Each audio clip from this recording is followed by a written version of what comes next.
शनाया और राजीव को एक दूसरे से हंसकर बातें करते देखकर प्रिया को बिल्कुल अच्छा नहीं लग रहा था। आखिर ये सब क्या चल रहा है? इस बात में हंसने वाली तो कोई बात नजर नहीं आती मुझे। और ये राजीव मुझे इग्नोर कर किसी दूसरी औरत को इतनी अटेंशन कैसे दे सकता है, वो भी मेरी आंखों के सामने? इसे तो मैं... अरे प्रिया, ये सब तू क्या सोच रही है? वो दोनों सिर्फ दोस्त हैं। जहाँ एक तरफ प्रिया के दिल दिमाग के बीच जंग छिड़ी हुई थी, वहीं दूसरी तरफ 1 घंटे लाइन में लगने के बाद आखिर उन लोगों को रोलर कोस्टर में बैठने को मिल ही गया। जब वो लोग झूले का मजा ले रहे थे, तभी राजीव को एक जाना पहचाना चेहरा दिखा और वो हंसने लगा। शनाया, वो देखो, वो फिर से आ गया। सच में ये आदमी बहुत बेशर्म है। तुम आ जाओ, मैं इससे निपटता हूँ। शनाया ने भी घूमकर उस तरफ देखा तो सामने आरव को देखकर वो थोड़ा घबरा गई। देखते ही देखते उसके चेहरे का रंग बदल गया। राजीव, ये सही नहीं है। ये सब मेरी वजह से हो रहा है। तुम रुको, मुझे इससे बात करने दो। ये कहकर शनाया आगे जा ही रही थी कि तभी राजीव ने उसे रोक लिया। इस आदमी से तुम नहीं निपट सकती, तुम रुक जाओ। नहीं, मुझे उससे बात करनी ही होगी। अगर मैंने उससे बात नहीं की तो वो फिर से कोई ना कोई नया तमाशा करेगा। अच्छा, तो जरा बताना, तुम उससे क्या कहोगी? कैसे रोकोगी उसे? क्या तुम उसे रोकने के लिए उससे शादी करने के लिए तैयार हो जाओगी? राजीव की बातें सुनकर शनाया के कदम रुक गए और वो आगे कुछ नहीं कह पाई। तुम चिंता मत करो, तुम सब मुझ पर छोड़ दो। जाओ और आर्या के साथ खेलो, मैं अभी आता हूँ। राजीव की बात सुनकर शनाया के पास और कोई रास्ता नहीं था। उसने अपना सिर हिलाया और आर्या को लेकर वहां से चली गई। इतने में ही आरव कुछ पुलिस वालों के साथ चलकर राजीव के पास आ गया। लगता है इस आदमी से अकेले कुछ नहीं होता, इसे हमेशा किसी न किसी की मदद चाहिए ही होती है। इंस्पेक्टर, यही है वो जिसने मुझे मारा था, पकड़ लो इसे। ये कहकर आरव शनाया की तरफ देख रहा था। आरव की बात सुनकर पुलिस इंस्पेक्टर हथकड़ी लेकर आगे बढ़ा और राजीव के हाथों में हथकड़ी लगा दी, पर इससे राजीव को जैसे कोई फर्क ही नहीं पड़ा। उस समय उसकी आंखों में बिल्कुल भी डर नहीं था। इंस्पेक्टर उसे शांत देखकर डांटना चाह रहा था, पर राजीव की आंखें देखकर वो थोड़ा डर गया। मिस्टर आरव ने आपके खिलाफ कार्रवाई की है, आपने इनके साथ मारपीट की, इसलिए आपको हमारे साथ इन्वेस्टिगेशन के लिए चलना होगा। लड़ाई? मैं इससे क्यों लड़ूंगा? झूठ बोलने की कोशिश मत करना, तुमने इसे चोट पहुंचाई है। इसका चेहरा देखो, वो तुम्हारी मार की वजह से लाल होकर सूज चुका है। क्या तुम्हें ये चोट दिखाई नहीं देती? क्या आपने देखा है मुझे इसे मारते हुए? राजीव को ऐसे एटीट्यूड से बात करते हुए सुनकर इंस्पेक्टर आग बबूला हो गया। वो हम सीसीटीवी में देख लेंगे, तुम इसकी चिंता मत करो। ठीक है, मैं मिस शनाया अंबानी को बुलाता हूँ। ये अम्यूजमेंट पार्क अंबानी फैमिली का है और मैं अपने लॉयर को भी बुला लेता हूँ ताकि आगे चलकर कोई परेशानी ना हो। मैं जानता हूँ कि तुम्हारे राइट्स क्या हैं, पर इस समय हमें हमारा काम करने दो और चलो हमारे साथ। राजीव ने हाँ में गर्दन हिलाई और उनके पीछे चलते हुए उनकी गाड़ी तक पहुंच गया। और लड़ो, अब देखता हूँ क्या करते हो तुम। राजीव ने उसकी बात सुन ली थी लेकिन कुछ कहा नहीं। इंस्पेक्टर की कार में बैठते ही उसने सबसे पहले डीजीपी विक्रम राठौर को फोन किया। डीजीपी राठौर, मैं अभी मुंबई पुलिस स्टेशन में हूँ। ये सुनते ही डीजीपी विक्रम राठौर चौंक गया। क्या? वहाँ पुलिस स्टेशन में मेरे बड़े भाई अतुल रहेजा हैं। क्या हुआ है, आप मुझे बताइए, या आप कहें तो क्या मैं खुद वहाँ आकर बात करूँ? नहीं, थैंक यू, मुझे पता है कि मुझे क्या करना है। ये सब सुनकर इंस्पेक्टर दंग रह गया। वो सोच में पड़ गया कि आखिर ये इंसान है कौन जो जरा भी हिचक नहीं रहा है। उसने आरव की तरफ देखा। क्या तुम अभी इसे जेल में बंद करवाना चाहते हो? आरव ने बिना कुछ कहे हाँ में गर्दन हिला दी। थोड़ी ही देर में गाड़ी पुलिस स्टेशन के आगे रुकी और इंस्पेक्टर ने सीधे राजीव को सलाखों के पीछे डाल दिया। अब तो तुम्हें मुझसे माफी मांगनी ही होगी, तभी यहाँ से निकल पाओगे, ऐसे तो मैं तुम्हें नहीं जाने दूंगा। राजीव ने अपनी गर्दन सीधी की और आरव की शक्ल देखकर हंस पड़ा। क्या सच में तुम्हें ऐसा लगता है कि तुम्हारा ये सपना पूरा होगा? आरव ये सुनकर गुस्से में आ गया और पुलिस इंस्पेक्टर को इंस्ट्रक्शन देकर वहां से जाने लगा। इसका अच्छे से ध्यान रखना और जितना हो सके खातिरदारी भी करना। ये कहकर आरव पुलिस स्टेशन से निकल गया। उसके जाते ही एक अजीब सा दिखने वाला आदमी वहां आया। क्या ये वही आदमी है जिससे मिस्टर आरव ने अरेस्ट करवाया है? सामने खड़े आदमी को देखकर इंस्पेक्टर दंग रह गया। प्रवेश सर, आप यहाँ कैसे? मैं तुम्हें क्यों बताऊं कि मैं यहाँ क्यों और क्या करने आया हूँ? नहीं सर, मेरा मतलब वो नहीं था। मैं बस आपको ये बता रहा था कि ये इंसान शहर का बहुत नामी इंसान है। मैं बस नहीं चाहता कि यहाँ कोई तमाशा हो जिससे आपको कोई परेशानी हो। प्रवेश ने इंस्पेक्टर को एक तरफ कर दिया और जेल के अंदर बंद राजीव को देखने की कोशिश करने लगा। हाँ, मुझे सब पता है। तुम मुझे मत बताओ कि मुझे क्या करना है और क्या नहीं। राजीव ने प्रवेश को घूर कर देखा। उसका चेहरा बहुत ही अजीब था। बड़े कान, मोटा मुंह। उसे देखकर ये तो पक्का था कि वो कोई अच्छा इंसान तो बिल्कुल नहीं है। प्रवेश सिंह राजीव को खुद को देखते देखकर मुस्कुराया। तुम बहुत अनलकी हो जो तुम्हारी मुलाकात मुझसे हुई, क्योंकि कोई नहीं जानता कि मैं कौन हूं। राजीव ने बिना कुछ कहे उसे घूर कर देखा। जानते हो, तुम पहले नहीं हो जिसने आरव से पंगा लिया हो। जो उसके रास्ते में आया उसका बुरा ही हुआ है। तुम्हारा घमंड भी जल्द ही दूर हो जाएगा। अगर तुम्हें यकीन नहीं है तो बस देखते जाओ। प्रवेश राजीव को डराने की कोशिश कर रहा था, पर हाँ, अगर तुम्हारे पास पैसे हैं तो शायद कुछ हो सकता है। वैसे भी शक्ल से तो तुम गरीब नहीं लगते। राजीव ने उसकी बात पर ज्यादा ध्यान नहीं दिया और उसे घूरने लगा। मैं क्यों अपने पैसे खर्च करूंगा तुम पर? तुम कोई मेरे रिश्तेदार हो? इतना सुनते ही प्रवेश गुस्से में आ गया और अपने हाथ में लिया डंडा बड़ी जोर से सलाखों पर दे मारा। तुम अगर आज नहीं दोगे तो कल देने होंगे, और अगर कल भी नहीं दिए तो इन्हीं सलाखों में पड़े रहोगे। कुल मिलाकर पैसे तो तुम्हें देने ही पड़ेंगे अपनी आजादी के लिए। मुझे नहीं पता कि तुम क्या बात कर रहे हो। एक दूसरे का टाइम बर्बाद नहीं करते हैं। कुछ देर में मेरे बॉडीगार्ड्स यहाँ आते ही होंगे। तुम बस अपने लिए प्रेयर करो तब तक। बॉडीगार्ड्स? वो भी तुम्हारे पास? तुम्हारे पास बॉडीगार्ड्स कैसे हो सकते हैं? वैसे भी ये सब तुम्हारी गलती है। तुम्हें मिस्टर आरव को नाराज नहीं करना चाहिए था। अब सब तुम पर है। तभी अचानक राजीव की नजर दरवाजे के पास एक परछाई पर पड़ी और वो मुस्कुराने लगा। आरव को काफी घमंड है कि उसने तुम्हें मेरी देखभाल करने को बोला है। मैं जानता हूं कि तुम उसके पालतू कुत्ते क्यों बने हुए हो। उसने तुम पर जरूर बहुत से एहसान किए होंगे। क्यों, सही कहा ना? ये सुनते ही प्रवेश गुस्से से पागल हो गया। लगता है तुम अपनी मौत आज देखकर ही मानोगे। तुमने अपने लिए मुसीबत खुद बुलाई है, इसलिए अब तैयार हो जाओ। ये कहते हुए प्रवेश ने डंडा जोर से उसके सिर पर मार दिया, लेकिन इससे पहले कि डंडा राजीव को लगता, राजीव ने हवा में ही उसे पकड़ लिया। तुम्हें पता है ना, पुलिस पर हमला किया जाए तो क्राइम 2 गुना हो जाता है।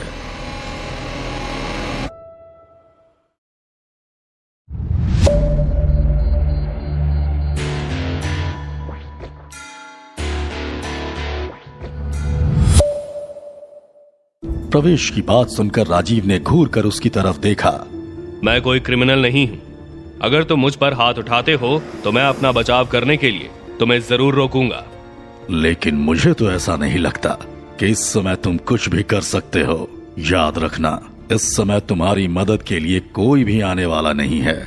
ये कहते ही प्रवेश ने अपना दूसरा हाथ उठाया और सीधा राजीव के चेहरे पर एक मुक्का मारने की कोशिश की, लेकिन इससे पहले कि मुक्का राजीव को पड़ता, राजीव ने तुरंत उसकी मुट्ठी अपने दूसरे हाथ से कसकर पकड़ ली और जोर से उसका हाथ मरोड़ दिया।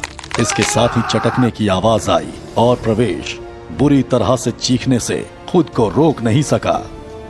इससे पहले कि राजीव मार मार कर उसकी हालत खराब कर देता, पीछे से एक आवाज आई, नो स्टॉप। तभी एक आदमी दरवाजे से अंदर आया। वो दिखने में लंबा चौड़ा और शक्तिशाली था और उसका चेहरा भी काफी सीरियस लग रहा था। राजीव ने उसे देखकर प्रवेश को छोड़ दिया। क्या आप एसीपी अतुल रहेजा हैं? उसकी बात सुनकर एसीपी अतुल ने तुरंत अपनी गर्दन हिलाई और घूरकर प्रवेश की तरफ देखा। एसीपी सर, आप बिल्कुल सही समय पर आए हैं। देखिए, इस आदमी ने बाहर एक आदमी को मारा पीटा, जिससे उसे काफी गहरी चोट आई, और अब जब मैं इससे पूछताछ करने यहाँ लाया हूँ तो ये मुझसे भी लड़ने लगा। आप इसकी हिम्मत देखिए, इसने एक ऑन ड्यूटी ऑफिसर को मारने की कोशिश की। ये सुनकर एसीपी अतुल ने गुस्से से उसकी ओर देखा। प्रवेश उन्हें गुस्से में देखकर डर कर एक तरफ चुपचाप खड़ा हो गया। मैं तुम्हारे बारे में अच्छे से जानता हूं, इसलिए चुपचाप खड़े रहो, तुम्हें मैं बाद में देखता हूं।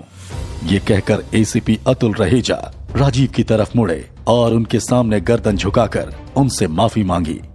मिस्टर राजीव, जो कुछ भी आपके साथ हुआ मैं उसके लिए आपसे माफी मांगता हूं। ये कहकर उन्होंने प्रवेश को भी माफी मांगने का इशारा किया। प्रवेश तो पहले ही एसीपी अतुल रहेजा जैसे बड़े आदमी को राजीव के सामने झुकता देखकर हैरान हो चुका था। उसने एक बार फिर अपनी बात समझाने की कोशिश की। सर, आपको कोई गलतफहमी हुई है। ये आदमी just shut up and go to the interrogation room to be investigated immediately। ACP की डांट सुनकर प्रवेश हैरान रह गया, लेकिन फिर भी उसने एक बार और कोशिश की सफाई देने की। सर, ये आदमी वो नहीं है जो आप समझ रहे हैं। जरूर ही आपको कोई गलतफहमी हुई है। इससे पहले कि वो अपनी बात पूरी कर पाता, एसीपी के कहने पर एक ऑफिसर अंदर आया और प्रवेश को घसीटते हुए वहां से ले गया। राजीव मन ही मन उसकी हालत पर मुस्कुराया। इसके और आरव सक्सेना के बीच क्या चल रहा है पता करो।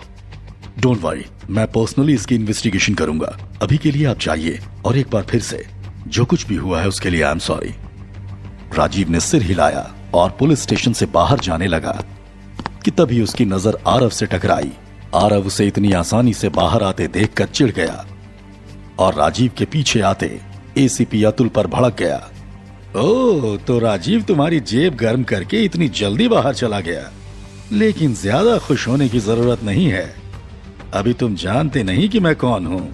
मैं अच्छे से जानता हूँ कि तुम कौन हो, बल्कि मैं ये भी अच्छे से जानता हूँ कि तुमने उसे पहले उकसाया होगा। इसलिए अब अपना बचाव करने के लिए तुम्हें मेरी जरूरत जरूर पड़ेगी। एसीपी की बात आरव को कुछ समझ नहीं आई। उसने हैरानी से एसीपी की तरफ देखा तो एसीपी अतुल उसे खींचते हुए अंदर ले गया। राजीव जब पुलिस स्टेशन से बाहर निकला तो उसने देखा कि शनाया कार में उसका इंतजार कर रही है। राजीव को बाहर आते देख शनाया के साथ साथ प्रिया के चेहरे पर भी मुस्कान आ गई। जब मुझे ये पता चला कि पुलिस तुम्हें ले गई है तो जानते हो मैं कितना डर गई थी। मुझे लगा कि कहीं तुम्हारे साथ कुछ। मैं ठीक हूँ, ये बस एक गलतफहमी थी। चलो चलते हैं, वैसे भी तुम सब काफी थके हुए लग रहे हो। ये कहते हुए राजीव ने आर्या की नाक पर चुटकी काटी तो आर्या हंसने लगी। आर्या तुम्हें मिस कर रही थी, इसीलिए हम अम्यूजमेंट पार्क से आधे रास्ते से ही बाहर आ गए। उन तीनों को एक परिवार की तरह देखकर शनाया मन ही मन मुस्कुराई, लेकिन जो कुछ भी हुआ वो उसका जिम्मेदार खुद को ठहरा रही थी। ओफो मिस्टर राजीव, ये सब मेरी गलती है, इसलिए मैं चाहती हूँ कि सॉरी के तौर पर मैं आप सबको लंच कराऊं। मैं इशिता को भी लंच के लिए इनवाइट कर लूंगी। तुम्हें सॉरी फील करने की कोई जरूरत नहीं है। चलो होटल चलते हैं। तुम बस मुझे सक्सेना परिवार के बिजनेस के बारे में बताओ। राजीव की ये बात सुनकर शनाया हैरान रह गई। वो समझ गई थी कि राजीव आरव के खिलाफ एक्शन लेना चाहता है, लेकिन फिर उसने बिना कुछ कहे अपना सिर हाँ में हिला दिया। होटल के पीछे एक स्टोर था। प्रिया आर्या को लेकर वहां चली गई। वहीं राजीव और शनाया सक्सेना परिवार के बारे में बात करने लगे। वेल, देखा जाए तो सक्सेना परिवार सच में एक अमीर परिवार नहीं है।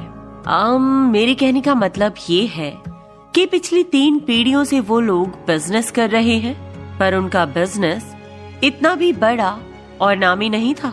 सक्सेना परिवार हमेशा से फॉरेन में रहता आया है। जब आरव करीब 10 साल का था तो उसके परिवार ने बिजनेस करना शुरू किया था, लेकिन अब्रोड से वापस आकर उन्होंने एंटरटेनमेंट सर्कल में एंटर किया और वो एक इंटरनेट सेलिब्रिटी बन गया। अब आज के इंसिडेंट्स के बाद मैं सचमुच नहीं जानती कि मैं क्या करूं। शनाया की बात सुनकर राजीव समझ गया था कि उसकी बात का क्या मतलब है। सक्सेना परिवार के कैरेक्टर के अकॉर्डिंग उनका असर फंड पर जरूर पड़ने वाला था। तुम्हारा प्रोजेक्ट क्या है, मुझे उसके बारे में बताओ। फिल्म प्रोडक्शन और टेलीविजन, ये सब कुछ हमने आरव के पर्सनल रिसोर्सेज पर भरोसा कर किया था, पर अब जब उन्होंने फंड्स विड्रॉ कर लिए हैं तो ये सब कैसे होगा कुछ समझ नहीं आ रहा है। शनाया की बात समझते हुए राजीव को अब समझ आ रहा था कि शनाया को इतना सरदर्द क्यों था। कल इशिता का बर्थडे है ना, मतलब कि सक्सेना परिवार वहां जरूर आएगा। इसीलिए हमें कोशिश करनी होगी कि सक्सेना परिवार को हम खुश कर सके ताकि वो तुम्हारे साथ कोऑपरेट कर सके। क्या तुम्हें लगता है कि ये काम करेगा? शनाया को लग रहा था कि ये थोड़ा मुश्किल काम है। आखिरकार सक्सेना परिवार था जो उनके बाद इस इंडस्ट्री में आया था और उनके पास एक्सपीरियंस की भी कमी नहीं थी। इन सारी बातों के बाद शनाया को थोड़ा डाउट तो हुआ, पर उसे राजीव पर पूरा यकीन था।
एसीपी सर, आप जानते हैं उसकी एक फैमिली है, लेकिन फिर भी वो मेरी मंगेतर के आगे पीछे घूमता रहता है।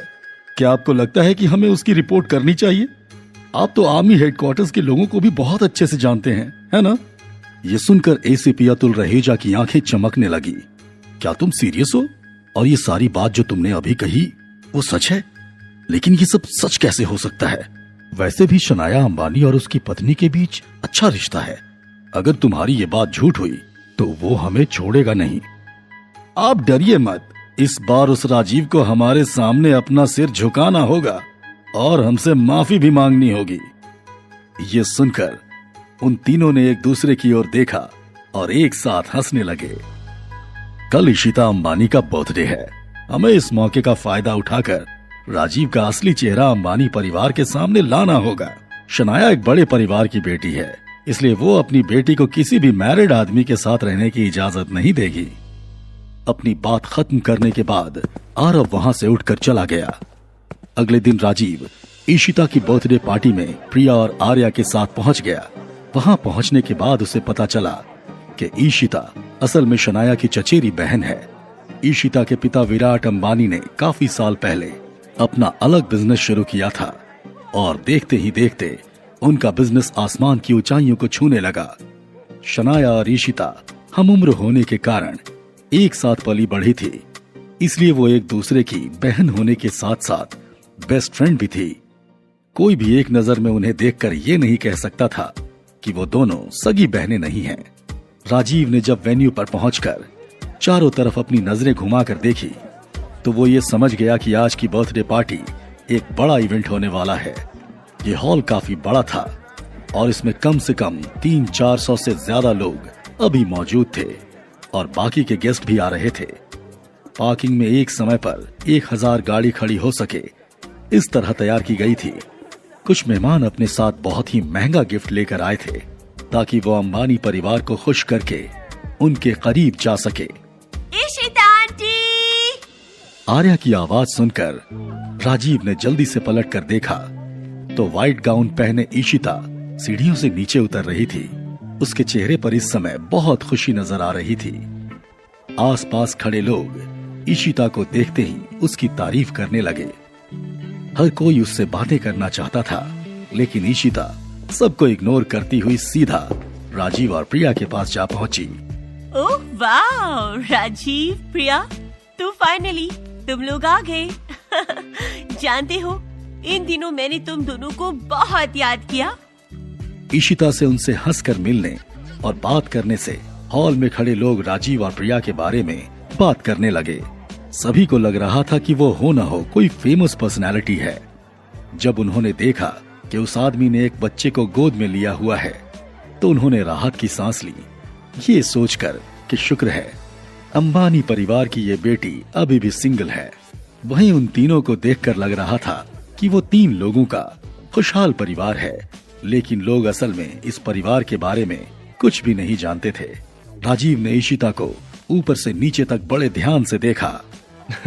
ईशिता, मैंने तुम्हें पिछले कई दिनों से नहीं देखा है और आज जब मैं तुम्हें देख रहा हूँ तो मुझे ऐसा लगता है कि तुम पहले से और ज्यादा खूबसूरत हो गई हो।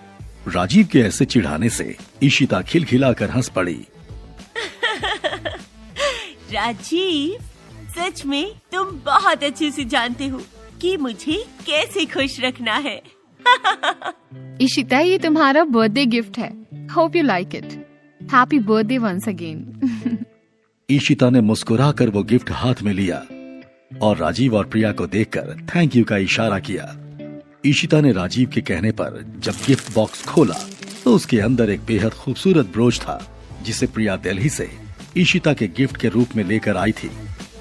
ये फेमस ज्वेलरी डिजाइनर आकृति की वर्कशॉप से लिया गया था। ये पूरे वर्ल्ड में अपने आप में एक इकलौता पीस था। उसे देखते ही ईशिता की आंखें चमक उठी। Oh my God, it's beautiful. इसे पलट कर देखो, इस पर आकृति के सिग्नेचर भी है। क्या ये आकृति का न्यू डिजाइनर पीस है? क्योंकि मैंने इसे आज से पहले उनकी कलेक्शन में नहीं देखा। ईशिता की हैरानी और एक्साइटमेंट से भरी आवाज ने आसपास खड़े लोगों का ध्यान अपनी तरफ खींच लिया। आसपास खड़ी लड़कियां जो आकृति को फॉलो करती थी, वो जल्दी से आई और उन्होंने ईशिता को घेर लिया। ब्रोच के पीछे सच में आकृति के सिग्नेचर देखकर वो सब हैरान रह गई। क्या ये सच में आकृति सिंह का सिग्नेचर है? बट ये पीस ऑफिशियल वेबसाइट पर तो शो नहीं कर रहा। कहीं एक कॉपी तो नहीं है? वैसे भी यहाँ हर तरह के लोग हैं। उस लड़की की इस बात से सभी के मन में सवाल खड़े हो गए।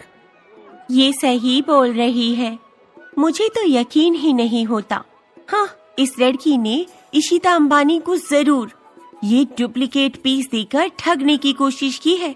क्या ये ईशिता को पागल समझती है? आसपास खड़े सभी लोग इस बारे में बात बनाने लगे। अचानक ही प्रिया उन सब के सवालों के कटघरे में आकर खड़ी हो गई। मैं मानती हूँ कि जो आप सब बोल रहे हैं वो सही है, लेकिन मैं कोई झूठ नहीं बोल रही। इस ब्रोच को मैंने खुद डिजाइन किया है। मेरी ही रिक्वेस्ट पर आकृति सिंह ने खुद इस पर अपना सिग्नेचर किया। ये कोई कॉपी नहीं है, बल्कि पूरी दुनिया में ये इकलौता पीस है। उनकी बातें सुनकर सभी ने प्रिया की ओर देखा। उन्हें लगा कि प्रिया कुछ जानी पहचानी सी है। तभी भीड़ में से किसी को कुछ याद आया। ओह माय गॉड, क्या ये सचमुच आप हो? मैंने आपकी एडवर्टाइजमेंट देखी है। आप अदिति सिंह के न्यू प्रोजेक्ट की स्पोक्स पर्सन है ना? ओह, सच में आप बहुत खूबसूरत हैं। मुझे तो उम्मीद भी नहीं थी कि मैं आपसे पर्सनली कभी मिल पाऊंगी। ओह, आई एम सो हैप्पी। प्रिया ने उसकी बात सुनकर बस अपना सिर हिला दिया। एक के बाद एक लोगों ने उसे घेर लिया। प्रिया अच्छी तरह से जानती थी कि अदिति सिंह की वजह से ही लोगों का नजरिया अचानक से उसके लिए बदल गया। तभी एक लड़की प्रिया के सामने आकर खड़ी हो गई। प्रिया जानती थी कि वो कौन थी, इसलिए उसने पोलाइटली सिर हिलाया। मिस प्रिया, मुझे सच में हैरानी हुई ये जानकर कि ये आपने खुद डिजाइन किया है। क्या आप एक और ब्रोच मेरे लिए डिजाइन कर सकती हैं? आप जितना कहेंगी मैं उसके लिए उतना पैसा देने के लिए तैयार हूँ। जब प्रिया ने उस लड़की को अपनी तरफ उम्मीद भरी निगाहों से देखते हुए देखा तो वो उसे ना नहीं कह पाई। अगर सच में आपको ये इतना पसंद है तो मैं वापस जाकर आकृति से इसके बारे में बात जरूर करूंगी। उसकी बात पर वो लड़की मुस्कुरा दी। वहीं आसपास खड़े सभी लोग प्रिया का जेस्चर देखकर प्रिया से काफी इम्प्रेस हो गए। अब सभी चारों ओर प्रिया की ही बातें हो रही थी। यहाँ तक कि लोगों ने आर्या को भी नहीं छोड़ा। कई खूबसूरत आंटियों ने उसे पकड़ रखा था और उसके साथ खेल रही थी। ये सब देखकर राजीव को बहुत अच्छा महसूस हुआ। वो चुपचाप एक टेबल पर जाकर बैठ गया और चारों ओर देखने लगा। ईशिता की बर्थडे पार्टी बहुत जोर शोर से चल रही थी। आसपास देखकर साफ पता चल रहा था कि अंबानी परिवार की छोटी राजकुमारी को बहुत लाड़ प्यार से पाला गया है। राजीव को आसपास देखते देखकर शनाया उसके पास आ गई। आप यहाँ अकेले क्यों बैठे हैं?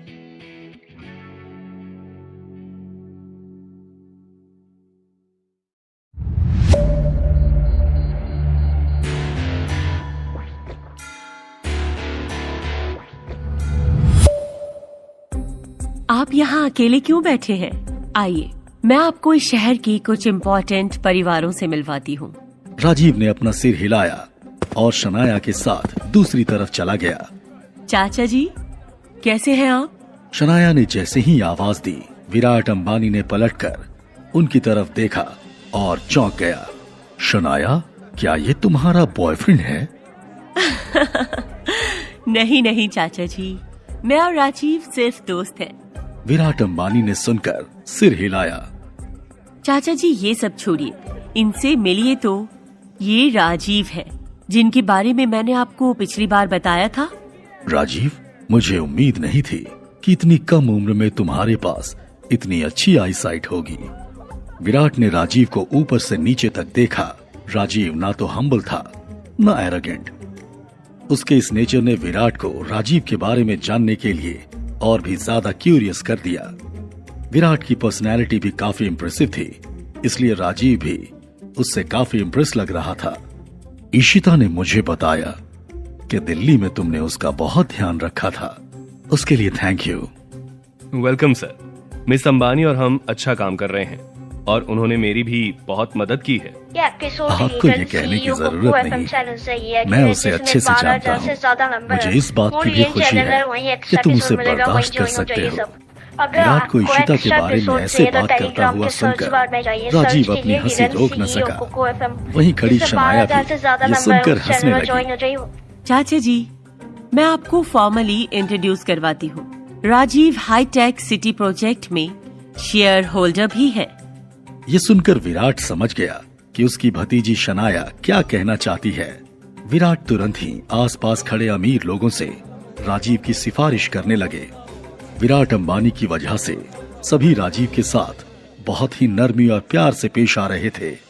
राजीव कोई पागल नहीं था, उसे सब समझ आ रहा था कि वो लोग इतने अच्छे से क्यों पेश आ रहे हैं। तभी एक ऊंची आवाज पीछे से आई। शनाया, आखिर ये सब क्या चल रहा है? तुम एक शादीशुदा आदमी के साथ कर क्या रही हो? शनाया, सच में तुम कितनी बेशर्म हो। एक तरफ तुम मुझे ब्लाइंड डेट कर रही हो और दूसरी तरफ इसके साथ। ये सुनकर शनाया ने पीछे मुड़कर देखा तो आरव उसके सामने था। उसे अपने इतने पास देखकर वो एकदम से चौंक गई। उसे घबराता हुआ देख आरव के चेहरे पर हंसी आ गई। तुम मुझे देखकर घबरा गई ना? क्यों, सही कह रहा हूँ ना मैं। आरव के बगल में एक लड़की खड़ी थी जिसका नाम सृष्टि अवस्थी था। उसने जब शनाया का चेहरा देखा तो ठहाका लगाकर हंस पड़ी। हे आरव, आपके कहने का क्या मतलब है? क्या ये लड़की आपको डेट कर रही है? भला आप उससे दोस्ती भी कैसे कर सकती हो? अरे सृष्टि, तुम्हें इस बारे में नहीं पता क्या? अंबानी फैमिली और सक्सेना फैमिली दोनों इस बात पर राजी हुए हैं कि मैं और शनाया डेट करेंगे, लेकिन शनाया इस बात से भी इनकार कर रही है। आरव जानबूझकर ये सब जोर जोर से बोल रहा था। वहाँ खड़े लोगों को ज्यादा कुछ समझ नहीं आ रहा था। ईशिता ने ये सब सुना तो वो भी आरव के सामने आकर खड़ी हो गई। अगर वो इसके लिए तैयार नहीं है तो आप उसे मजबूर नहीं कर सकते हो। तुम सही कह रही हो, हम भी इसके लिए राजी नहीं हैं। वैसे भी हमारी सक्सेना फैमिली को अंबानी फैमिली का साथ देने की कोई जरूरत नहीं है, लेकिन अंबानी फैमिली है कि वो इस बात को मानती ही नहीं है। उनके परिवार के मुखिया ने ही कहा है कि हम दोनों परिवार का साथ बना रहना चाहिए और खुद उन्होंने मुझे अपने परिवार का हिस्सा बनाने की बात की है। नॉनसेंस! हमारी फैमिली ने कभी कुछ भी ऐसा नहीं कहा। और ऐसा क्या है तुम्हारे पास जो तुम वापस ले लोगे? तुमने कभी हमारे परिवार का साथ दिया ही नहीं है। शनाया की तेज आवाज सुनकर आरव डरने का नाटक करने लगा। क्या सच में ऐसा नहीं है? फिर पूजा अंबानी ने मुझे यहाँ क्यों बुलाया? ये कहते हुए आरव ने अपना फोन निकाला और तभी उसके फोन से पूजा अंबानी की आवाज सुनाई दी।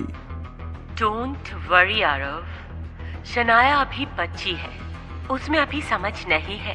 तुम चिंता मत करो, दोनों परिवारों के बीच में रिश्ता होकर रहेगा। मैं इस सब के लिए तुमसे माफी मांगती हूँ। ये रिकॉर्डिंग सुनकर आरव ने शनाया की तरफ घूर कर देखा।